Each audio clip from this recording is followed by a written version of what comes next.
दोस्तों नमस्कार। एक अपडेट भाई साहब ये है कि जो बहुप्रतीक्षित अपना केस है पेंशन अपडेशन के मामले में, जी हाँ, बहुत ज़माने से प्रतीक्षित है। 2023 के बाद तो तमाम तारीखें लगी, कभी सुनवाई नहीं हुई। फिलहाल पिछली बार जब अर्ली हियरिंग की डेट लगवाई गई थी तो जो जज साहब ने कहा था उसी हिसाब से ये कल से फिलहाल जो है हमको दिखने लगा है कंप्यूटर पर। कंप्यूटर जनरेटेड जो डेट है वास्तव में अब दिखने लगी है कि 20 तारीख को है ये मुकदमा। नहीं, कई बार भैया कंप्यूटर में आया और कंप्यूटर से गायब हो गया, तो हमने कहा एक आध दिन भैया बनी रहे तारीख, तब इसकी सूचना आपको दें। हालांकि भले ही आपके पास सूचना पहले से ही हो, लेकिन मैंने यही सोचा कि भाई मैं अपनी तरफ से तभी कहूँगा कि जब भाई बिल्कुल दिखाई पड़े पक्का कि भाई एक आध दिन रुकी भी है तारीख। नहीं, तारीख कल ही आ गई थी, कल मैंने देख लिया था। उसका स्क्रीनशॉट भी आपके संदर्भ के लिए कि आपको दिखाने के लिए, देखिए साहब लगा हुआ है, 117 नंबर पर है। जज साहब अपने 3 सदस्य हैं उसमें, जज में संदीप मेहता साहब भी हैं, ठीक है ना। तो ये उसमें मतलब 3 में से तो CJI साहब उसमें नहीं है। तो ये 20 तारीख को लगा, देखते हैं भाई साहब इसमें क्या होता है। लेकिन 13 तारीख को जो IBA ने बुलाया, देखिए 18 तारीख को हमने मान लीजिए CLC ने बुलाया तो समझ में आता है कि भाई 24 तारीख और 25 तारीख जो हड़ताल की स्ट्राइक की, कंट्री वाइड स्ट्राइक की नोटिस दी गई थी, इसको ध्यान में रखते हुए CLC ने बुला लिया साहब 18 तारीख को, तो समझ में आता है। लेकिन ये जो IBA वाले हैं ये इतने भले आदमी तो नहीं है भाई साहब, लेकिन चलो बुला लिया तो बुलाया कि साहब 13 तारीख को ये सूचना मैं आपको दे भी चुका हूँ कल वीडियो में।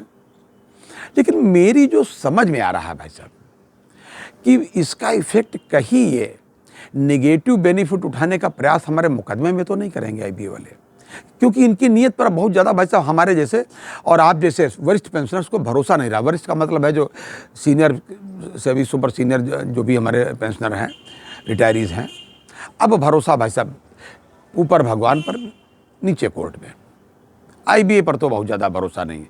लेकिन अगर उनको भरोसा अपना कायम करना है तो 13 तारीख को मान लीजिए उन्होंने बुलाया है तो फाइनल कर दें भाई साहब। हम कहाँ कह रहे हैं ना फाइनल कर दीजिए, है। लेकिन विश्वसनीयता की बात तो कभी उन्होंने नहीं कही, हमेशा रेजिडेंशियल में डाल दिया।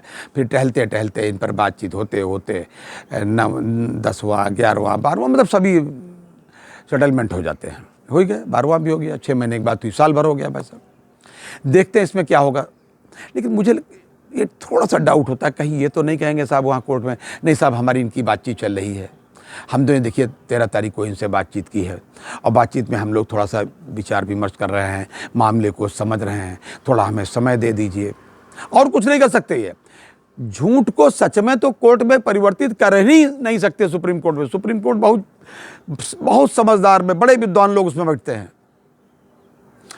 लेकिन ये डिलेइंग टैक्टिक्स जरूर हो सकती है। हमारे वकील साहब लोगों को इससे होशियार रहना है। जी हाँ, एडवोकेट सेवाराम जी से और अन्य सभी लोगों से। मैंने तो एडवोकेट सेवाराम जी से बात कही तो हंस दिए, कल आप चिंता न करिए, हम लोग इसमें होशियार हैं, हम लोग देखे रहेंगे क्या कहना चाहते हैं। अगर इस तरीके की बात करेंगे तो हम इसका विरोध करेंगे।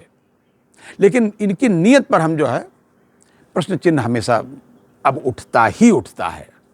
अब इन्हीं पर नहीं उठता है, कुछ सीनियर पेंशनर्स तो इस तरीके की बात कर रहे थे कि भैया नीयत तो हम व्यू पर भी उनकी भी नीयत पर प्रश्न चिन्ह हमको दिखाई देता है। हमारी बात कहेंगे ये खाली 5 डेज में ही जूझे रहेंगे वो उसमें।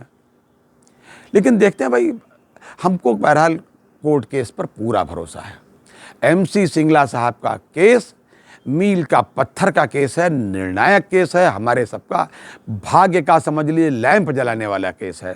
और हम ईश्वर से प्रार्थना करते हैं कि 20 तारीख को जज साहिब लोग इसको सुने और जो उचित न्याय है, यानी कि हम पेंशनर्स के पक्ष में, बुजुर्गों के पक्ष में, और हमारे MC सिंगला साहब जो चले गए धरती से, उनको भी यही श्रद्धांजलि होगी कि जज साहब इस पक्ष में, मतलब पेंशनर्स के पक्ष में अपना निर्णय दें। और सुनेंगे, अगर पूरा सुन लेंगे तो देंगे भी निर्णय उन्हीं के पक्ष में, क्योंकि बात ही हम लोगों की सही है। वहाँ तो एफिडेविट ही झूठा लगाया है। अरे भाई आप ही ने नियम बनाए, किस में प्रोविज़न है, और आप ही कह दो नहीं साहब वो तो था ही नहीं, वो तो ऐसा है कि उनको लगा कि इतनी पुरानी बात कहाँ होगी। इसमें सारी बातें लगाई हैं एनेक्सर में, हाँ, एडवोकेट सेवाराम साहब ने बताया, सारी बातें लगाई हैं। इसलिए कि उसके बाद में इन्होंने, जब ये हो गया था सेटलमेंट में, पुराने ज़माने में पेंशन हो गई थी 1993 में, उसके बाद में इन्होंने एक पत्र लिखा था, एक वीडियो में मैंने डाला है आपको, RN गाडवोले साहब को। उसमें उसका उल्लेख भी किया था IBA ने, यानी वो उसका एक्नॉलेज होता है। वो पत्र भी एडवोकेट सेवाराम साहब ने कहा है कि हमने एनेक्सर में लगाया है। इसलिए प्लीज़ मित्रों, बड़े भाइयों, आप सब लोग आश्वस्त रहिए कि pension updation on RBI line होके ही रहेगा।